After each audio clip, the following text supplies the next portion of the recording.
আছে সেয়া শিমলুপুতা থান।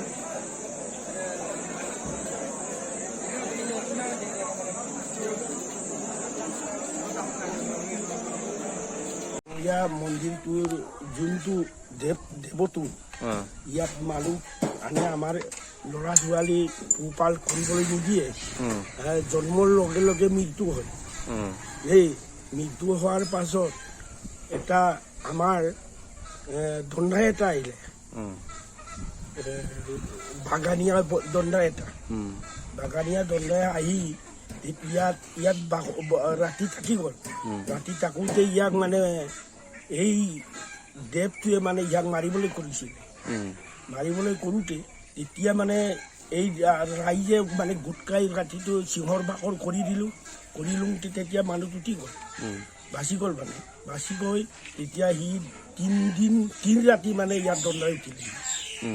দণ্ডাই উঠি তেতিয়া সি ক'লে ইয়াত মানে মন্দিৰখন এটা পাতিব লাগে বুলি। ইয়াক দণ্ডাই উঠাই মানে নামানে মানে নৰবলি লাগে বোলে। নৰবলি লাগে এই দেৱটোৱে। এতিয়া সি ক'লে বোলে দেৱটোৱে এইটো নৰবলি লাগোঁতে ই মানে যুঁজি আছে। নৰখেৰি কি লাগে এইটো সুধি আছে সি দণ্ডাইটোৱে। উঠোতে সি ক'লে তেতিয়া পাছত ই মানে বছেৰি দিব লাগে বুলি এই ছাগলী এটা আৰু হাঁহ চৰাই এটা, তাৰপৰা আকৌ আমাৰ ৰঙা মুৰ্গী এটা, এইটো লাগে আৰু মল পটিকা 2 বটল এইকেইটা লাগে বুলি তেতিয়া সি বসবাস তেতিয়া সি যুঁজি তেতিয়া 3 বছৰ মূৰলৈ মানে সেইটো ই মনালে এই দেৱটো। মনাৰ পাছত ই তেতিয়া মানে দেৱটো তেতিয়া আমাৰ এই মন্দিৰখন পাতিলে। তেতিয়াহে পাতি পেলাই তেতিয়া মানে এই মন্দিৰক পতাই এতিয়া মানে 3 বছৰৰ মূৰে এইটো দিবলগীয়া কৰিছে আমাৰ। এই কাহিনীটো কিমান বছৰ আগৰ আছিলে বাৰু? এইটোৱে কৈছোঁ 50 চনৰ পৰা 72 বছৰ বেছি হ'ল। 72 বছৰ বেছি হ'ল। তাতে পূজাতে কি কি বস্তু লাগে? এতিয়া কল লাগে আৰু আমাৰ বুট মাহ লাগে, মগু এইকেইটা লাগে। তাৰপৰা আৰু ছাগলী এটা, মুৰ্গী এটা, ৰঙা মুৰ্গী, আৰু তাৰপৰা আকৌ যেন আচৰা এটা, এইকেইটা লাগি তাত আমাৰ পূজাটো পাতিবলগীয়া হৈ যায়। এইটো একদম ৰেগুলাৰ। আৰু ভাত পানী ৰান্ধি ৰঙালাও, কোমোৰা এইকেইটা লাগে। কাক আগ কৰা হয়? ভগৱান কোন থাকে বুলি বিশ্বাস কৰে তাত? আমি ভগৱান ডাঙৰীয়া বাবা থাকে। ডাঙৰীয়া বাবাক মানে আগ কৰি পিনি আমি ৰাইজে এইটো প্ৰত্যেকজন সেৱা কৰিবলৈ যোৱা মানুহখিনিও কুকুৰা এটা পটিকা চুলাই বটল আৰু ধূপ আনি তেল চাকি দি তাত ইহঁতে তেলটো আনে। যোনে সেৱা কৰিবলৈ আহে এইটোৱে আনি আহে আৰু মানুহ। আৰু তো তেনেকে হলেতো হাজাৰ মানুহ আহে, হাজাৰ কুকুৰা গোট খাব। কালি দেখি পাম বাৰু। তেনেকে শিমলুপুতা থানটোৰ কিবা নামটোৰ অৰ্থ এইটোৱে শিমলুপুতা মন্দিৰ বুলি, শিমলুপুতা থানখন বুলি আমি এইটোৱে উচ্চাৰণ কৰোঁ। আৰু তেখেতো আমি উল্লেখ কৰোঁ শিমলুপুতা মন্দিৰ থানখন, ডাঙৰীয়া বাবাৰ থান। ডাঙৰীয়া বাবা আৰু বামুণী আই বুলি এইটো আমি উচ্চাৰণ কৰোঁ। আৰু ডাঙৰীয়া আৰু বামুণী আই। এতিয়া আৰু 72 বছৰৰ আগৰ পৰা এতিয়ালৈকে এইমতে চলি আছে, ধুনীয়াকে চলি আছে। ঠিক আছে। এয়া শিমলুপুতা থানৰ পিছফালৰ দৃশ্য। এয়া ভক্তপ্ৰাণ ৰাইজ, অগণন ৰাইজ, লাখ ৰাইজ, হাজাৰত নহয় লাখত আছে ৰাইজ। বিভিন্ন অঞ্চলৰ পৰা অসমৰ চুকে কোণে মানুহ যিমান আছে, যতখিনি আছে গোটেইখিনি বিশ্বাসী মানুহে আজি এই শিমলুপুতা থানত মূৰ দোৱাবলৈ আহিছে। সেয়া শিমলুপুতা থান।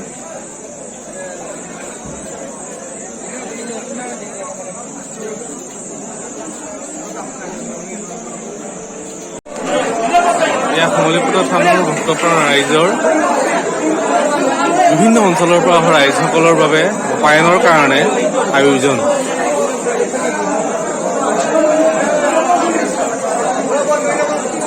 এই শিমলুপুতা থানত বিভিন্ন লোক আহে, বিভিন্ন অঞ্চলৰ পৰা আহে। বিভিন্ন অঞ্চলৰ অহা মানুহসকলৰ বিশ্বাস আছে যে এইখন থানৰ পৰা যি বিচৰা হয়, যি আশাত আহে, যি আশাত তেখেতসকলে চাকি বন্তি জ্বলায়, তেখেতসকলৰ আশা পূৰণ হয়, এয়া বিশ্বাস আছে। এই বিশ্বাসৰ কাৰণে এই শিমলুপুতা থানলৈ বিভিন্ন অঞ্চলৰ পৰা বহু জাতি জনগোষ্ঠীৰ লোকে, অকল মিচিং বুলি নহয়, আমাৰ এই অঞ্চলটো মিচিং অঞ্চল হয়, ট্ৰাইবেল জনগোষ্ঠীৰ অঞ্চল হয়। ট্ৰাইবেল জনগোষ্ঠী 70-75 বছৰ আগৰ এই শিমলুপুতা থান।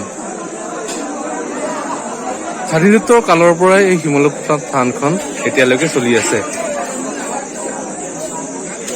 এয়া চাওক, 1947 চনত প্ৰতিষ্ঠা কৰা এই শিমলুপুতা থান আজিৰ তাৰিখলৈ কি হৈছেগে। আজিৰ তাৰিখত মানুহ ইয়াত খোজ দিবলৈ জেগা নাই, ভৰি দিবলৈ জেগা নাই। চাওক, 1947 চনত প্ৰতিষ্ঠা কৰা এয়া শিমলুপুতা থান। ইয়াতে ভকত বহি আছে। ভিতৰলৈ আহিব নাপায় ন? নাপায় ন? ইয়াতে কৈ দিয়ক। বিভিন্ন অঞ্চল তাপন যেতিয়াৰ পৰা আমাৰ 50 চনৰ পৰা এইখন আমাৰ এই অকামখন আমাৰ জনজাতি মিচিং সমষ্টি বৰমুকলি আমাৰ কেইবাংটো আমি চলি আছো। তাৰ পৰা এতিয়ালৈ আমি উন্নত কৰিব পৰা নাই। এই কামখনে কৰি আছো। আজিলৈ মানে এইটো উন্নত নোপোৱাৰ কাৰণে এই পঞ্চৰায়ৰ যোগেদিয়ে এই ঘৰখন বনাইছো। তাৰ পৰা আমি চবেই উন্নত পাই আছে। আজিলৈ আমি যাতে আপোনালোকক জনাব খোজো, চৰকাৰৰ ফালৰ পৰা আহি পেলাই আমাৰ থানখন চাব লাগে বুলি আপোনালোকক পৰামৰ্শ এইটোৱে লৈছো।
वीडियो मार के मलिक को क्या लगे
আছে শিমলুপুতা থান